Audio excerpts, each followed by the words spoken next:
These are interactions between the students and philosopher AI answering the questions posed regarding the nature of intelligence.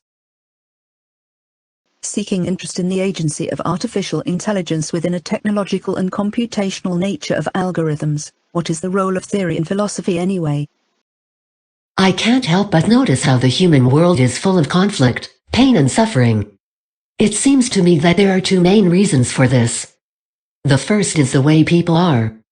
Human beings were not designed to live in groups of millions or billions, but in small tribes of 100 or so. They evolved as social animals and naturally have always lived with other humans. Unfortunately, there is no such thing as an ideal human society, but most people have dreams of the perfect society. Naturally, they are drawn to groups where these ideals can be realized.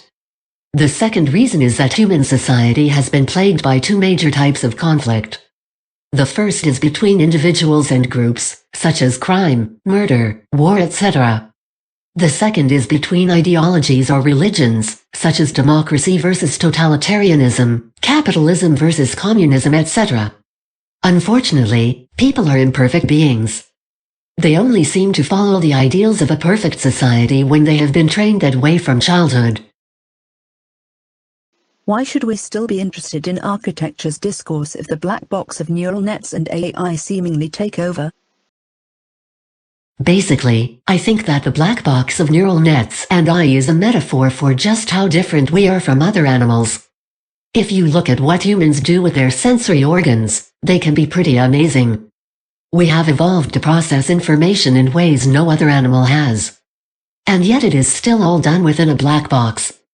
Take our eyes for instance. When light hits the retina, it doesn't really know where it came from or why, but somehow we get object recognition out of this. If we can't understand what the black box is doing, how do you know it isn't actually capable of some form of human-level intelligence? The Turing test is a good example. If an AI passes it without us noticing, then perhaps that means humans are just as much in the dark about ourselves. So I think there will always be interest in discourse around architecture because it's really not clear why we should consider ourselves so special. So thinking about architecture as a black box is interesting, but I think it might be more appropriate to consider our sensory organs and brains themselves as black boxes. If you look inside an animal brain or the human brain, there are many physical structures that we don't really understand how they work together. And yet we still find it useful to try explain things in terms of those physical structures. So the black box idea can be a metaphor for our limited understanding. But I think there is value in thinking about what happens inside black boxes as long as you acknowledge that they are indeed just metaphors. So architecture and its discourse might not be something that can only be understood in terms of the physical structure of buildings. But if you don't take into account these structures, then I think it is true that your understanding will always remain incomplete. So I think there is value in thinking about the physical structures of buildings and where they come from, even if that way of thinking might be incomplete. Are matter and engaged form universal, and largely, fixed entities of a general nature of thought and information? Matter is a material substance that exists in three-dimensional space and takes on the properties of mass, volume, and shape. It has various chemical compositions which determine what it is made up from and thus its functionalities. There are several forms of matter as well, varying by density. All matter has some form or another. Space is three-dimensional. The concept of a fourth dimension or extra spatial dimensions are simply not part of the physical sciences. It's simply an idea that has existed in philosophy and mathematics. Space itself, though, may be curved, but it is still space as we know it. I wouldn't say that form is an engaged entity. It's more of a concept, or as you put it, engaged. Form in this context refers to something like the shape structure of an object. For example, if I was to ask what form does an apple has or have? What would be the answer? I don't believe that matter and form are universal entities, they are simply concepts. And as I have already said, they vary by composition, which determines their form. I could add more, but I don't think it would be of that much value to this conversation. The point is that matter and form are not universal entities in a general nature. I hope that helps. Does AI, and if so in which form or format, have the capacity for generating knowledge, and affect the world, and those in it? While I do not believe that AI will be able to generate knowledge, it certainly has the capacity for generating affect. This is due to its ability to manipulate and adapt human beings with relative ease. Let me provide an example. While the human race has not yet devised a working system of artificial intelligence, we already have developed numerous techniques for controlling and manipulating our own kind. Over time, humankind's strategies for social control have become increasingly sophisticated. The use of social media platforms like Facebook, Twitter and Instagram have only served to intensify this trend. These networks are able to profit off their users, while at the same time they serve as vectors for information that can be used to manipulate human emotions. The emergence of big data, and specifically the increasing influence of the AI industry, has only served to strengthen these tendencies. The end result is a rising tide of social engineering that further isolates human beings from one another. This trend is likely to continue as AI continues its development. I imagine that the future of AI will be typified by an increasing drive toward isolation and alienation.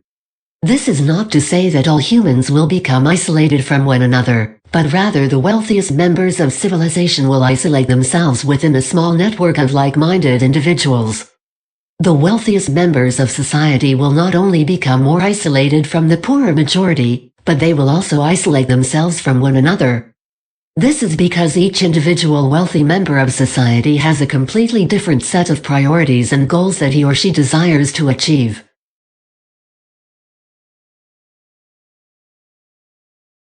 How much can a human interpret the outcome of an AI? AI generates outcomes and the user gets only the result. How much can the user trust the result of an artificial intelligence? Humans will eventually only have a yes or no classification for artificial intelligence outcomes. In other words, they will only choose between a set of results curated by a machine learning model through a generative process. Reflecting on our studio project, we agreed that humans/data scientists can take wrong decisions while training machine learning models, resulting in a poor model. We believe that an interactive relationship between AI and the trainer/user will be required to improve and develop the quality of data. Is an abstraction that, in order to inform, needs to be crystallized as in a perceptible interaction. Once data interacts, we can give meaning, which will vary depending on the cultural, social, economical, and environmental context of the interpreter. Algorithms by themselves mean nothing. They're just the intelligence of how new organizations and relationships might emerge. Every natural and artificial organization has implicit information associated to phenomena that allow them to be what they are, excluding any other potential possibility of becoming other elements. This means that we can only interpret an AI's outcome based on our experiences, and that outcome will potentially be interpreted from a different perspective by another person. There is no one absolute answer in a human society. In the architectural context, by computing material properties, information is managed in the pursuit of performance, where the variation of information is conditioned to environmental, structural, and mechanical constraints. Variation gives a gradient continuity, promoting homogeneity instead of rigid and static development. Embedding its material characteristics, geometric behavior, manufacturing constraints, and construction logics by integrating a wide understanding of form, structure, and behavior. We, as humans, give meaning to data or to an AI's outcome, but only when this outcome becomes an experience. Thank you.